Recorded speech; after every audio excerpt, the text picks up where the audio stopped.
Hello friends, welcome back to my channel. ட்ராமாக்குள்ளே போகிறதுக்கு முன்னாடி மறக்காமல் இந்த வீடியோக்கு ஒரு லைக்கை போட்டுருங்க. அப்படியே கீழே இருக்கிற ஹைப் பட்டனையும் கிளிக் பண்ணிடுங்க. சாரி ஃப்ரெண்ட்ஸ், நேற்று 2 வீடியோ போடுறேன்னு சொல்லிட்டு போட முடியல. அதுக்கு காரணம் என்னென்னா, சிந்து பைரவி ட்ராமாவும் நான் போட்டுட்டு இருக்கிறதுனால எனக்கு டைம் கிடைக்கல. அதனால தான் நான் போட முடியல. இன்னைக்கு கண்டிப்பாக 2 வீடியோவாக அப்லோட் பண்ணுறேன். சரியா? சரி வாங்க ட்ராமாக்குள்ளே போயிடலாம்.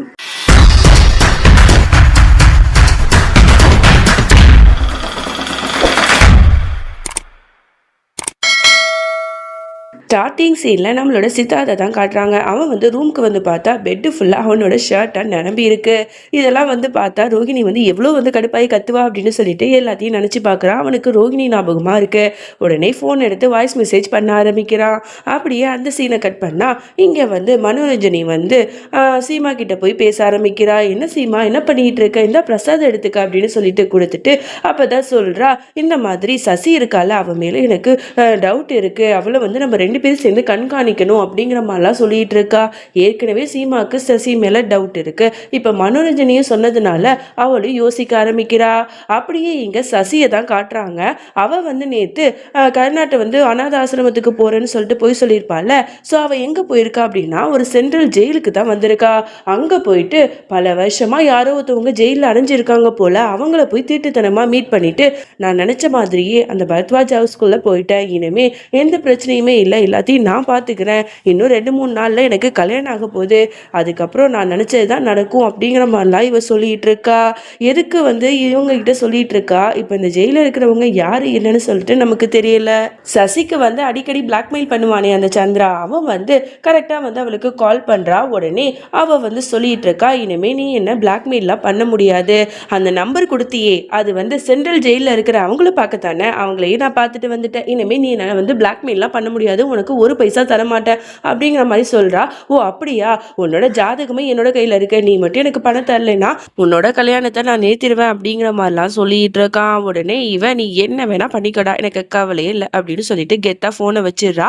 இவனுக்கு செம்மையா கடுப்பாகுது. என்னை பத்தி உனக்கு தெரியல, நான் கண்டிப்பா உன்னோட கல்யாணத்தை நிறுத்த வேண்டி அப்படின்னு சொல்லிட்டு சபதம் எடுத்துட்டு இருக்கான். அதோட எங்க வீட்டுல மனோரஞ்சனியை தான் காட்டுறாங்க. அவ ரொம்ப நேரமா சசிக்கு வெயிட் பண்ணிட்டு இருக்காளா. என்ன கருணா, இவ்வளவு நேரம் உன் மருமகளை காணுமே அப்படின்னு சொல்லிட்டு ஏத்தி விட, அவ என்கிட்ட சொல்லிட்டு தான் போனா அப்படின்னு சொல்லிட்டு அவங்களும் சொல்லிடுறாங்க. இவளுக்கு நோஸ் கட் ஆயிடுது. அதுக்கப்புறம் ராத்திரி 11 மணி இருக்கும். அப்பதான் வீட்டு உள்ளாக்கே வரா. என்னடா அது, இவ்வளவு நேரம் கழிச்சு வராளே, இதெல்லாம் நல்லாவா இருக்கு அப்படின்னு சொல்லிட்டு யோசிச்சுட்டு இருக்கா. அதோட சசியும் ரூமுக்கு போயிட்டு, அப்பாடா ஒரு வேலை முடிஞ்சிச்சு அப்படின்னு சொல்லிட்டு ரிலாக்ஸா படுக்கிறா. அப்ப பார்த்தா கதவு தட்ட சத்தம் கேட்குது. யாருன்னு பார்த்தா அவளோட மாமியாரும் வருங்கால புருஷங்காரனு தான். உடனே ஜூஸ் எடுத்துட்டு என்னம்மா டயர்டா இருப்பீல, அதான் உனக்கு கொடுத்தேன், இந்தா சாப்பிடு அப்படின்னு சொல்லிட்டு கொடுக்குறாங்க. அதோட அவங்க வேலையா போயிடுறாங்க. அப்போ அந்த பையன் மட்டும் தான் நிக்கிறான்னா, உடனே அவகிட்ட பேசுறதுக்கு வரா. எனக்கு ரொம்ப டயர்டா இருக்குங்க அப்படிங்கிற மாதிரி அவளும் சொல்றா. ஓ அப்படியா, உட்காரு, நான் உனக்கு கால்லாம் அமுக்கி விடுறேன் அப்படின்னு சொல்லிட்டு கல்யாணத்துக்கு முன்னாடியே இவளுக்கு கால்லாம் அமுக்கி விட்டு முழு பொண்டாட்டி தாசனா மாறிட்டாங்கிற மாதிரி தான் இருக்கு. அதோட இதை பாக்குற மனோரஞ்சனி சும்மா இருப்பாளா, பயங்கர ஷாக்கு. அட பாவீங்களா, என்னடா நடக்குது, இந்த மாதிரி கல்யாணத்துக்கு முன்னாடியே எங்க வீட்டு பையனை பொண்டாட்டி தாசனா இந்த சசி ஆக்கிட்டாலே, இதை யார்ட்டையாவது போய் சொல்லணும் அப்படின்னு சொல்லிட்டு இவ என்ன பண்றா, உள்ளாக்க போய் ரூம்ல போய் பார்த்தா அங்க அவளோட அக்கா, அதாவது பாட்டி இருக்காங்களா, சங்கீத் ஃபங்க்ஷனுக்காக யாரெல்லாம் கூப்பிடுறது அப்படின்னு சொல்லிட்டு லிஸ்ட் போட்டுட்டு இருக்காங்களா. அக்கா அக்கா உங்ககிட்ட ஒரு முக்கியமான விஷயம் பேசணுவா அப்படின்னு கூப்பிட்டா, ஐயோ நான் வேலையா இருக்கேனே நீ போ அப்படின்னு சொல்லிட்டு வெட்டி விட்டுறாங்க.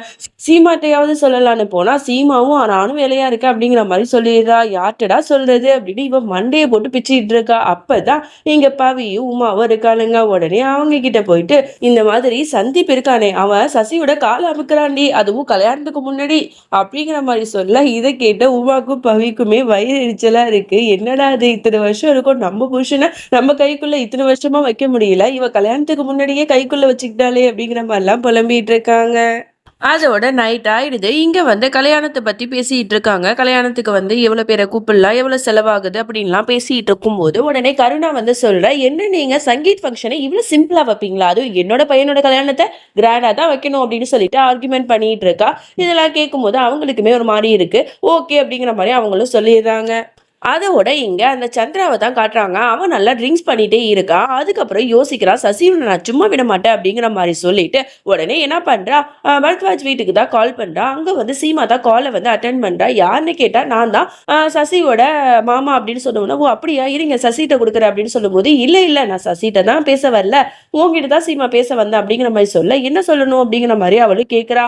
அப்பதான் அவன் ஒரு மிகப்பெரிய உண்மையும், ரகசியத்தையும் போட்டு உடைக்கிறான். இந்த மாதிரி உங்க வீட்ல இருக்கிற சசி இருக்காளே அவளோட உண்மையான பேரு சசி கிடையாது. அவளோட பேரு பீனா ராணி. அது மட்டும் இல்ல, அவ வந்து ஒரு பார் டான்சர் அப்படிங்கிற மாதிரி சொல்லிடுறான். இதை கேட்ட உடனே அவளுக்கு பயங்கர அதிர்ச்சியா இருக்கு. அது மட்டும் இல்ல, நான் வந்து அவளோட மாமா கிடையாது, அந்த பார்ல அவளோட கஸ்டமர் தான் அப்படிங்கிற மாதிரி எல்லாத்தையும் போட்டு உடைச்சிடுறான். இவ வந்து அப்படியே அதிர்ச்சி ஆகி அப்படியே சில மாதிரி நிக்கிறா. என்ன சொல்றீங்க? இது உண்மையா? அப்படிங்கிற மாரி அவ படபடக்க கேட்க, உடனே அவ ஃபோன கட் பண்ணிடுறான். இவ வந்து ஷாக் ஆயி நின்னுட்டு இருக்கா. அங்க சசி வந்து அக்கா அப்படிங்கிற மாரி கூப்பிடுறா. உடனே இவ ஒரு மாதிரியா வந்து இவள பார்த்துட்டே இருக்காளா, இந்த சீமா என்ன ஒரு மாதிரியா பார்க்குறாளே, ஒருவேளை அந்த சந்திரா எல்லாத்தையும் சொல்லியிருப்பானோ அப்படின்னு யோசிச்சுட்டு, என்னாச்சுக்கா ஒரு மாதிரி இருக்கீங்க? என்னோட மாமா கால் பண்ணாரா? அப்படிங்கிற மாரி கேட்க, உடனே அவ கேட்கிறா, ஆமா உன்னோட மாமா கால் பண்ணுவாருன்னு உனக்கு எப்படிம்மா தெரியும்? அப்படின்னு கேட்டா, இல்ல அவர் வந்து இன்னைக்கு கால் பண்றேன் அப்படின்னு சொல்லிட்டு இருந்தாரு. அதான் கேட்டேன். அப்புறம் இன்னொரு விஷயத்த நான் உங்ககிட்ட சொல்லணும். அவர் என்னோட மாமாவே இல்ல. அவரு வந்து சின்ன வயசுலேருந்து என்கிட்ட ரொம்பவே வந்து பேடா நடந்துப்பாரு. என்ன வந்து ரொம்பவே ஹர்ட் பண்ணுவாரு. அவர வந்து இந்த மாரி மாமான்னு சொல்லனா, என்ன வந்து பிளாக்மெயில் பண்ணுவேன்னு சொன்னாரு. அதனால தான் வேற வழி இல்லாம நான் சொன்னேன். உங்ககிட்ட பொய் சொல்லிட்டேன். உங்ககிட்ட மட்டும் இல்ல, இந்த குடும்பத்திட்டயே பொய் சொல்லிட்டேன். அந்த ஆளு வந்து இந்த கல்யாணத்த நிறுத்தத்துக்கு என்ன வேணா பொய் சொல்லுவான். நீங்க அவன் சொல்றதெல்லாம் நம்பாதீங்கக்கா அப்படின்னு சொல்லிட்டு அழுது புலம்புறா. உடனே சீமாக்கு ஒண்ணுமே புரியல. அந்த சந்திரா சொல்றது உண்மையா? இந்த சசி சொல்றது உண்மையா? அப்படின்னு சொல்லிட்டு குழம்பிட்டு இருக்கா. உடனே சசி சொல்றா, நான் இப்பவே இந்த வீட்ட விட்டு போயிடுறேன்க்கா அப்படின்னு சொல்லிட்டு, உடனே சீமா தடுத்து நிறுத்துறா. அதெல்லாம் இல்ல, நான் யார் சொல்றதையும் நம்புற மாதிரி இல்ல, சரியா? நீ வந்து இங்கேயே தான் இருக்கணும் அப்படின்னு சொல்லிட்டு அவளை கன்வின்ஸ் பண்றா. அதோட அடுத்த நாள் ஆகுது. இங்க டெலிவரி பண்றதுக்கு ஒரு ஆள் வந்து சசி யாரு அப்படின்னு சொல்லிட்டு கேட்கிறா. சசியும் சைன் பண்ணிட்டு அந்த கொரியர் பாக்ஸை வாங்குறா. வாங்கி அதை ஓபன் பண்ணி பார்த்தா அதுல ஃபுல்லா பார் டான்சருக்கான ட்ரெஸ்ஸா இருக்கு. குட்டி குட்டி ட்ரெஸ்ஸா இருக்கு. இதெல்லாம் பார்த்தவருக்கு பயங்கரமா ஷாக் ஆகுது. பக்கத்துல தான் சீமாவும் சீமாவோட மாமியாரும் நிக்கிறாங்க. என்ன ட்ரெஸ் இது அப்படின்னு சொல்லிட்டு அதிர்ச்சியாகி ஷாக் ஆறாங்க. ஏற்கனவே சசி மேல அவளுக்கு டவுட் இருக்கு. இப்ப என்னன்னா இந்த மாதிரிலாம் இருக்கே அப்படின்னு சொல்லிட்டு அவளும் பார்த்துட்டு இருக்கா. உடனே சசி உடனே டிராமா போட ஆரம்பிக்கிறா.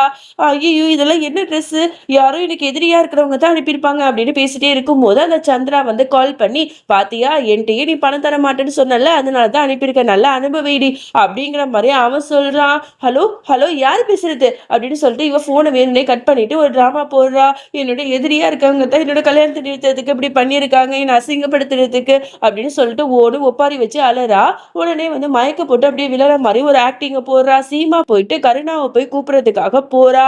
அந்த கேப்பை பயன்படுத்தி சசி எந்திரிச்சு சீமாவோட மாமியார்ட்ட சொல்றா, இந்த பாருங்க அத்தை, இந்த மாதிரி இந்த ட்ரெஸ் வந்ததெல்லாம் என்னோட மாமியார் கருணாட்ட நீங்க சொல்லிடாதீங்க, அவங்க வந்து மனசு கஷ்டப்படுவாங்க அப்படின்னு சொல்லிட்டு அந்த ட்ரெஸ்ஸை எடுத்து சோஃபாக்கு கீழே ஒளிச்சு வச்சிடுறா.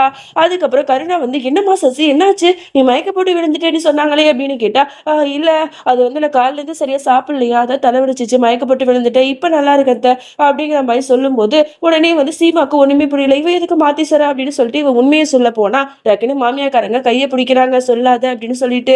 இதை வந்து மனோரஞ்சனி கவனிக்கிறா. ஆஹா இவங்க ரெண்டு பேரும் ஏதோ ஒரு விஷயத்த மறைக்கிறாங்க அப்படின்னு சொல்லிட்டு அதோட சீமா ரூமுக்கு போயிட்டு இதை பத்தியே யோசிச்சுட்டு இருக்கா. என்ன நடக்குது ஒண்ணுமே புரியல, இந்த சசி வந்து வீட்டுக்கு வந்ததுல இருந்து மர்மமா நிறைய நடந்துட்டு இருக்கே அப்படிங்கிற மாதிரி இவ யோசிச்சுட்டு இருக்கா. அப்ப பிரேம் வந்து அழகா ரோஸ் எல்லாம் வந்து வாங்கிட்டு வந்து அவளுக்கு வந்து பொக்கே மாதிரி கொடுக்குறான். ஆனா இவன் வந்து அதை வாங்கி அப்படியே தூக்கி கீழே வச்சுட்டு மறுபடியும் வந்து சசியை பத்தியே யோசிச்சுட்டு இருக்கா. இவனுக்கு ஒண்ணுமே புரியல. என்னம்மா என்னாச்சு, ஏன் ஒரு மாதிரி இருக்க, எதா இருந்தாலும் என்கிட்ட சொல்லு அப்படின்னு கேட்டா, இல்லங்க ஒண்ணும் இல்லை அப்படின்னு சொல்றா. உடனே இவனுக்கு பயங்கரமா கோவம் வருது. எப்ப பார்த்தாலும் இதே சொல்லிட்டு இருக்க, இதையாட்டி ஒண்ணு நினைச்சிட்டே இருக்க, என்ன நீ கேர் பண்ணவே மாட்டேற அப்படின்னு சொல்லிட்டு கோவமா இங்கேருந்து போயிடான். சீமாக்கு ரொம்பவே கஷ்டமா இருக்கும். அப்ப கரெக்டா அந்த இடத்துக்கு மனோரஞ்சனி வந்து, என்னாச்சு சீமா, எதுக்கு பிரேம் இப்படி கத்திட்டு போறான், ஆமா உன்கிட்ட ஒரு முக்கியமான விஷயம் பேசணுமா, வந்து உட்காரு, எனக்கு தெரியும் சசி வந்து இன்னைக்கு வந்து அவளை காப்பாத்துறதுக்கு நீயும் சரி உன் மாமியாரும் சரி மறைச்சிங்கல்ல, அது என்ன விஷயம் சொல்லு அப்படிங்கிற மாதிரி துருவி துருவி கேட்க இங்க சீமாவும் யோசிச்சிட்டே இருக்கா, சொல்லலாமா வேணாமான்னு சொல்லிட்டு. கடைசியில அவ சொல்ல சொல்ல இவளும் எல்லா உண்மையும் போட்டு உடைக்க ஆரம்பிக்கிறா. இவ வந்து எல்லா விஷயத்தையும் மனோரஞ்சனிட்ட சொல்லுவாளா என்னன்னு சொல்லிட்டு நம்ம நெக்ஸ்ட் பார்ட்ல பார்க்கலாம். இன்னைக்கு இன்னொரு வீடியோ வரும், ஸோ மறக்காம பாருங்க. தேங்க்ஸ் ஃபார் வாட்சிங், பை.